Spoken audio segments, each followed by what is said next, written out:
Hello दोस्तों, कैसे हैं आप सभी लोग। आप सभी का स्वागत है आज के इस सेशन में, जो हमारा आज होने वाला है डेली करंट अफेयर्स का क्वेश्चन। और आज के जो ये क्वेश्चंस हैं वो आपके यूपीएससी यूपीपीसीएस जैसी परीक्षाओं के लिए बेहद इम्पॉर्टेंट क्वेश्चंस होने वाले हैं। और इसमें कुछ इतने अच्छे इम्पॉर्टेंट क्वेश्चन हैं जो हर हाल में किसी ना किसी परीक्षा में अवश्य पूछे जाएंगे। तो आइए और जुड़िए सभी लोग, चलते हैं अपने क्लास क्वेश्चनों की तरफ और देखते हैं क्या है क्वेश्चन। प्रश्न नंबर एक कह रहा है कि हाल ही में US world future skill index 2027 में भारत को कौन सा स्थान मिला है। US world future skill index 2027 में भारत को कौन सा स्थान मिला है। 11वां स्थान मिला है, 12वां, 13वां या फिर 14 नंबर, कौन सा स्थान है। तो आपका इसमें राइट आंसर हो जाएगा ऑप्शन नंबर सी, यानी 14वां स्थान मिला है। भारत की रैंक कितनी है, 14। आगे चलते हैं और व्याख्या देखते हैं कि क्या है। इसमें कहा गया कि यह इंडेक्स एआई आधारित भविष्य की तरफ एक कदम है। भारत ने इसमें 13वां स्थान हासिल किया है और दक्षिण एशिया का एकमात्र देश है जो टॉप 15 में शामिल है। यानी भारत दक्षिण एशिया का एकमात्र ऐसा देश है जो टॉप 15 में शामिल है। फ्यूचर ऑफ वर्क कैटेगरी में भारत को 5वां स्थान प्राप्त हुआ है, जबकि इसमें से टॉप पर जो है फ्यूचर ऑफ वर्क कैटेगरी में टॉप पर जो है वो यूएसए टॉप पर रहा है।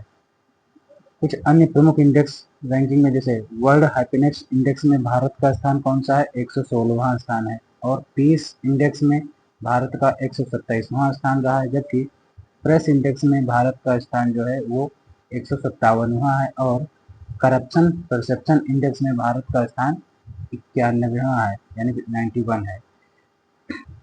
अगले प्रश्न देखते हैं। अगला प्रश्न है, निम्नलिखित कथनों पर विचार कीजिए। वर्ल्ड क्यूएस फ्यूचर इंडेक्स 2027 में भारत ने 13वां स्थान प्राप्त किया है और इस सूचकांक के टॉप 15 में शामिल होने वाला भारत दक्षिण एशिया का एकमात्र देश बना है। उपर्युक्त में से कौन सा कथन सही है। तो इसमें बताइए आप कौन सा कथन सही है। तो ये आपके जो है दोनों कथन सही हैं। उसी पे बेस क्वेश्चन है जो बनाया गया है यूपीएससी जैसे परीक्षाओं के पैटर्न पर। अगला प्रश्न है कि प्रश्न नंबर 2, हाल ही में ब्रिक्स एजेंसियों के प्रमुख की बैठक कहाँ हुई है। हाल ही में ब्रिक्स स्पेस एजेंसियों के प्रमुखों की बैठक जो है वो कहाँ पर हुई है। मुंबई, पुणे, कोच्चि, बेंगलुरु या इनमें से कोई नहीं। तो ब्रिक्स स्पेस एजेंसियों के प्रमुखों की बैठक कहाँ पर हुई है। ये बैठक आपकी हुई है बेंगलुरु में है, यानी ऑप्शन डी आपका राइट हो जाएगा। ये बेंगलुरु में हुई है, बेंगलुरु में ये बैठक हुई है, यानी ऑप्शन सी हो जाएगा।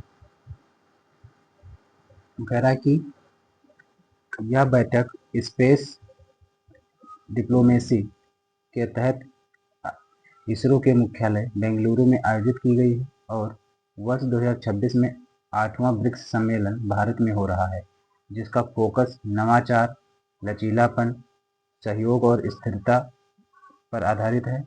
ब्रिक्स से जुड़ी कुछ अन्य प्रमुख बैठकें जो 2026 में हुई हैं, जैसे ऊर्जा मंत्रियों की बैठक गुरुग्राम हरियाणा में हुई है, जबकि एनएसए की नई बैठक नई दिल्ली में हुई है। और कृषि बैठक जो है वो इंदौर मध्य प्रदेश में, जबकि सांस्कृतिक बैठक जो है वो वाराणसी में हुई है। ये सभी जो है वो ब्रिक्स की बैठकें हैं। और पर्यटक बैठक जो है वो जयपुर में हुई है, जबकि रोजगार बैठक है तिरुवनंतपुरम में हुई है। और कुछ अन्य स्टैटिक्स जिसे जीके देख लेते हैं कि विश्व पुस्तक दिवस 2026 कब मनाया गया है। तो वो आपका 23 अप्रैल को मनाया गया है। भारत सरकार ने किसके साथ रॉयल समझौता, रिलो समझौता लागू किया है वो रूस के साथ। और भारत का पहला एकीकृत कृषि खुफिया पारिस्थितिकी तंत्र कहाँ पर लॉन्च किया गया है? वो आईआईटी रोपड़ में लॉन्च किया गया है। भारत के 85वें शतरंज ग्रैंड मास्टर कौन बने हैं? तो वो आपके बने हैं अरण्यक घोष, जो कि पश्चिम बंगाल के रहने वाले हैं। 26वीं ऑल इंडिया फिंगरप्रिंट कॉन्फ्रेंस कहाँ हुई है? नई दिल्ली में हुई है। नेशनल क्राइम रिकॉर्ड ब्यूरो के द्वारा इसका आयोजन किया गया है। प्रश्न नंबर 3, हाल ही में नोबेल पुरस्कार विजेता फ्रांसवा एंगलर्ट का 93 साल की उम्र में निधन हुआ है। उनका संबंध किस खोज से था? तो इनका संबंध जो था वो किस खोज से संबंधित है? ये तो ये आपके हिग्स बोसॉन से संबंधित है। किससे? हिग्स बोसॉन से संबंधित है, यानी ऑप्शन ए आपका राइट हो जाएगा। व्याख्या देख लेते हैं इसकी। कहा गया कि बेल्जियम के वैज्ञानिक फ्रांसवा एंगलर्ट का 93 वर्ष की आयु में निधन हो गया। इनका संबंध जो है हिग्स बोसॉन, जिसे गुड पार्टिकल या ब्रह्मांड के निर्माण का मूलभूत कण कहा जाता है, इसकी खोज की थी। इसकी वैज्ञानिक पुष्टि जो है 2012 में लार्ज हैंड्रॉन कोलाइडर मशीन द्वारा की गई थी और 2013 में जो है इन्हें इसके लिए नोबेल पुरस्कार से सम्मानित किया गया था। अगला प्रश्न है प्रश्न नंबर 4, हाल ही में अंबाबाई मंदिर विकास परियोजना कहाँ शुरू की गई है? हाल ही में श्री अंबाबाई मंदिर पर विकास परियोजना कहाँ पर शुरू की गई है? मध्य प्रदेश, गुजरात, महाराष्ट्र, राजस्थान या इनमें से कोई नहीं? अनुत्तरित प्रश्न। तो कहाँ पर जो है शुरू की गई है श्री अंबाबाई विकास परियोजना? तो इसकी जो शुरुआत है वो आपकी शुरुआत कहाँ हुई है? वो आपकी शुरुआत महाराष्ट्र में हुई है, यानी ऑप्शन सी आपका सही हो जाएगा, महाराष्ट्र। अंबाबाई मंदिर विकास परियोजना की शुरुआत महाराष्ट्र में हुई है। कहा गया कि अंबाबाई विकास परियोजना महाराष्ट्र के कोल्हापुर में विकास भी और विरासत भी पहल के तहत शुरू की गई है। गृह मंत्री द्वारा इसकी शुरुआत की गई, जिसमें 1500 करोड़ रुपए का निवेश किया जाएगा और यह मंदिर धन की देवी लक्ष्मी को समर्पित है। जो अंबाबाई मंदिर है वो माता लक्ष्मी को समर्पित है और यहाँ काले पत्थर की मूर्ति स्थापित की गई है। काले पत्थर से माता लक्ष्मी की मूर्ति स्थापित की गई है। और एक स्ट्रेटेजी से संबंधित देख लेते हैं क्वेश्चन। यूके में ग्लोबल ग्रीन आइकन से किसे सम्मानित किया गया है? तो वो संतोष कुमार को सम्मानित किया गया है। विश्व पृथ्वी दिवस कब मनाया जाता है? 25 अप्रैल को। एप्पल का नया मुख्य कार्यकारी अधिकारी यानी सीईओ किसे चुना गया है? तो जॉन टर्नर्स को चुना गया है। Laureus world sportsman of the year award 2026 से किसे सम्मानित किया गया है? तो वो कार्लोस अल्कराज को सम्मानित किया गया है। अगला प्रश्न, प्रश्न नंबर 5, हाल ही में किस राज्य के क्रिकेट एसोसिएशन के अध्यक्ष हर्षवर्धन को यूके संसद में ग्लोबल प्रेस्टीज अवार्ड मिला है? तो कहाँ मिला है, कहाँ संसद में, किस राज्य के हैं ये? तो ये आपके झारखंड, बिहार, पश्चिम बंगाल, उत्तर प्रदेश, किस राज्य से संबंधित हैं? तो जो आपके हर्षवर्धन है इनका संबंध बिहार राज्य से है, यानी ऑप्शन बी आपका सही हो जाएगा, बिहार राज्य से संबंधित है। अगला प्रश्न, उससे पहले व्याख्या देख लेते हैं इसकी कि बिहार क्रिकेट एसोसिएशन के हेड हर्षवर्धन जी को यूके संसद के उच्च सदन में यह सम्मान मिला है। और यह अवार्ड इन्हें विकसित भारत 2047 विजन में योगदान और शांति, न्याय, विकास में योगदान देने के लिए दिया गया है। हाल ही में यूके के पीएम कीर स्टारमर, जो कि लेबर पार्टी से संबंधित थे, उन्होंने इस्तीफा दे दिया है। और कुछ स्टैटिक जीके से संबंधित जो प्रश्न हैं उनको देखते हैं कि देश के पहले पेट्रोग्लिफ संरक्षण पार्क की आधारशिला कहाँ रखी गई है, तो ये लद्दाख में रखी गई है। दूसरा, दोबारा इस्तेमाल किए जाने वाले न्यू ग्लेन रॉकेट का संबंध किससे है, तो वो ब्लू ओरिजिन से संबंधित है। तथा केंद्र सरकार ने पचपदरा रिफाइनरी का उद्घाटन स्थगित किया है। यह कहाँ पर स्थित है, ये बलोल तारा राजस्थान में स्थित है। इसमें HPCL की 75% भागीदारी और राजस्थान सरकार की 26% हिस्सेदारी शामिल थी।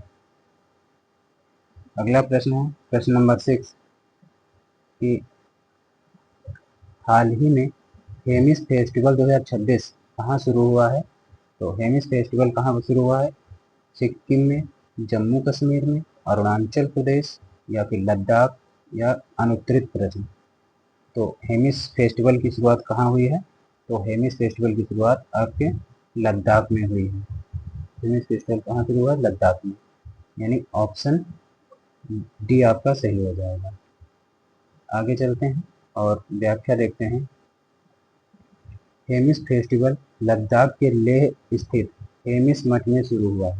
हेमिस फेस्टिवल की शुरुआत लद्दाख के लेह में स्थित जो हेमिस मठ है उसमें से हुई है, और जो बौद्ध धर्म और गुरु पदम संभव की जयंती से संबंधित है। इसका शुभारंभ उपराज्यपाल विनायक कुमार सक्सेना ने इसका शुभारंभ किया है हेमिस फेस्टिवल का। और गौरतलब है कि हेमिस नेशनल पार्क का देश का सबसे बड़ा नेशनल पार्क है। हेमिस नेशनल पार्क जो कि लद्दाख में ही है, देश का सबसे बड़ा नेशनल पार्क है। अब ये भी करने वाला कुछ नहीं है। प्रश्न नंबर 7, हाल ही में चर्चा में रही थाइमामन थंगाथोरिया थिट्टम। हाल ही में चर्चा में रही थाइमामन थंगाथोरिया थिट्टम पहल का संबंध किससे है, तो केरल से, आंध्र प्रदेश से, तमिलनाडु से या फिर तेलंगाना से। तो इसका संबंध किससे है, इसका संबंध आपका जो है वो आपका हो जाएगा तमिलनाडु से। यानी जो आपकी थाइमामन थंगाथोरिया थिट्टम पहल है, इसका संबंध तमिलनाडु से है। तमिलनाडु से इसका संबंध है।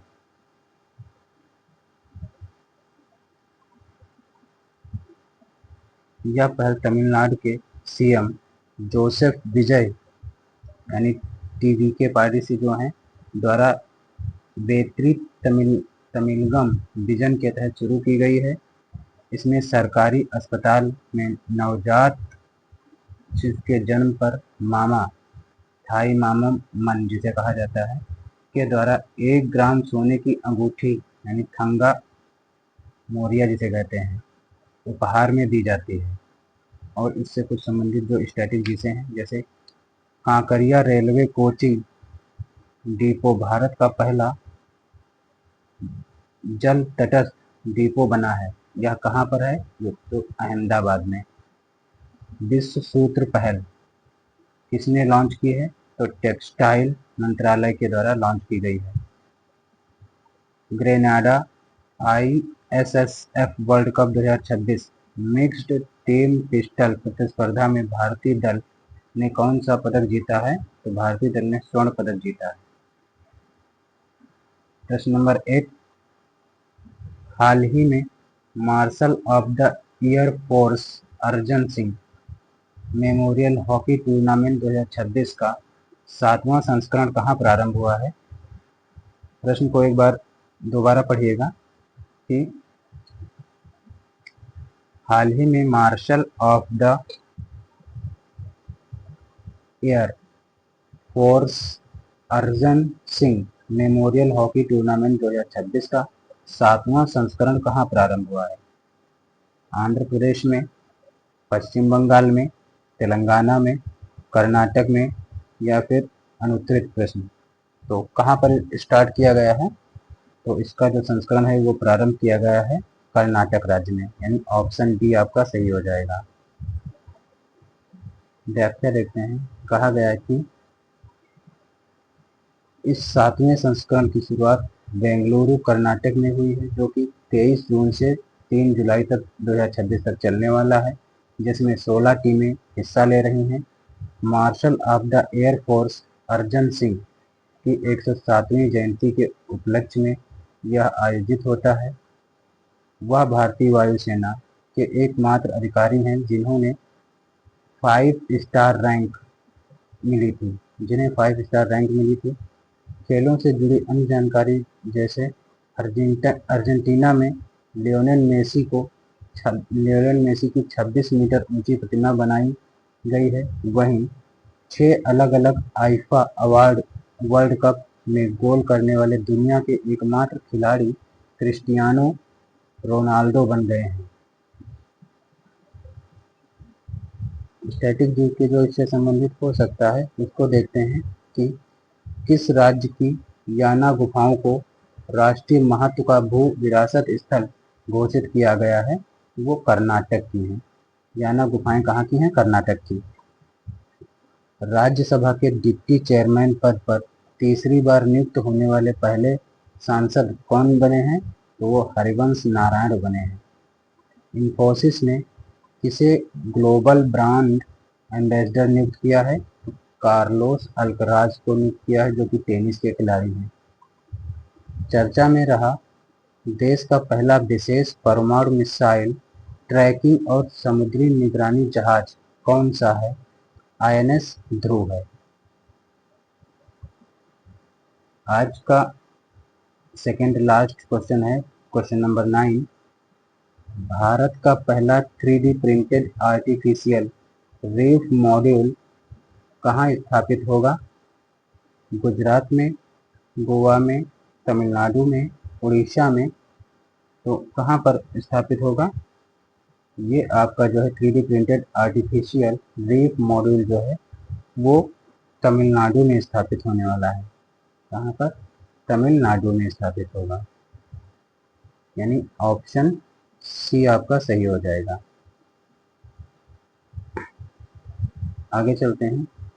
कहा गया है कि यह जो है रामनाथपुरम तमिलनाडु के तट से 2 नॉटिकल मील दूर समुद्र में स्थापित किया जाएगा, जिसका उद्देश्य समुद्री जीवों के लिए उपयुक्त आवास उपलब्ध कराना और जैव विविधता को बढ़ाना है। इसे तमिलनाडु के स्टार्टअप टोस्टा के द्वारा विकसित किया गया है। नोट, यानी 1 मील बराबर 1.6 किलोमीटर होता है। 1 मील जो होता है वो 1.6 किलोमीटर के बराबर होता है और 1 नॉटिकल मील जो होता है वो आपका 1.8 किलोमीटर के बराबर होता है। आज का और अंतिम सवाल जो है वो देखते हैं। प्रश्न नंबर 10। हाल ही में दुनिया का तीसरा सबसे परिवार अनुकूल एयरपोर्ट कौन सा बन गया है? हाल ही में दुनिया का तीसरा सबसे परिवार अनुकूल एयरपोर्ट कौन सा बना है? ऑप्शन ए इंदिरा गांधी अंतर्राष्ट्रीय हवाई अड्डा दिल्ली का। Option B Kempegowda international airport Bengaluru का। ऑप्शन सी छत्रपति शिवाजी महाराज अंतर्राष्ट्रीय हवाई अड्डा मुंबई का। Option D Indira Gandhi international airport Hyderabad का। तो कौन सा एयरपोर्ट जो है वो परिवार अनुकूल बना है? तीसरा सबसे ज़्यादा परिवार अनुकूल बना है, तो वो आपका बना है कैंपेगौड़ा इंटरनेशनल एयरपोर्ट बेंगलुरु का। ऑप्शन बी आपका राइट हो जाएगा। बच्चों के साथ यात्रा के मामले में दुनिया का तीसरा सबसे परिवार अनुकूल एयरपोर्ट केम्पेगौड़ा एयरपोर्ट बेंगलुरु का बन गया है। इस सूची में चौथे स्थान पर राजीव गांधी एयरपोर्ट जो कि हैदराबाद का है उसे रखा गया है, और दुनिया में टॉप पर जो है फिनलैंड का वांटा एयरपोर्ट जो कि हेलेंसिकी में स्थित है वो दुनिया में टॉप स्थान पर है। स्टैटिक जीके से संबंधित कुछ प्रश्न देख लेते हैं कि एशिया के सबसे लंबे एलिवेटेड वन्यजीव कॉरिडोर का उद्घाटन कहाँ किया गया है, तो राजाजी नेशनल पार्क में किया गया है जो कि उत्तराखंड का है। बिहार के पहले बीजेपी सीएम के तौर पर किसने शपथ ली है, तो बीजेपी सीएम के तौर पर सम्राट चौधरी ने शपथ ली है। विजडन ने 2025 के लिए किस भारतीय महिला क्रिकेटर को दुनिया की अग्रणी क्रिकेटर नामित किया है, तो वो दीप्ति शर्मा को नामित किया है। वित्त वर्ष 2025-26 में भारत में पेटेंट आवेदन करने वाला शीर्ष राज्य कौन सा बन गया है, तो पेटेंट आवेदन करने वाला शीर्ष राज्य तमिलनाडु बन गया है। तो ये आते आज के आपके सवाल। तो आज के लिए बस इतना ही रखते हैं, बाकी मिलते हैं नेक्स्ट वीडियो में। तो अगर आप लोगों को ये वीडियो पसंद आई हो तो अपने दोस्तों में शेयर करिएगा, लाइक करिएगा और चैनल को हमारे सब्सक्राइब भी करिएगा। और अगर आप लोग इसका पीडीएफ हैंड रिटन पीडीएफ चाहते हैं तो आप हमारे डिस्क्रिप्शन बॉक्स में जाइएगा, वहाँ पे आपको हमारे टेलीग्राम का चैनल मिल जाएगा जो जीएस हिट के नाम से बना हुआ है, वहाँ पर आपको इसकी पीडीएफ उपलब्ध करा दी जाएगी। तो आज के लिए बस इतना ही। जय हिंद।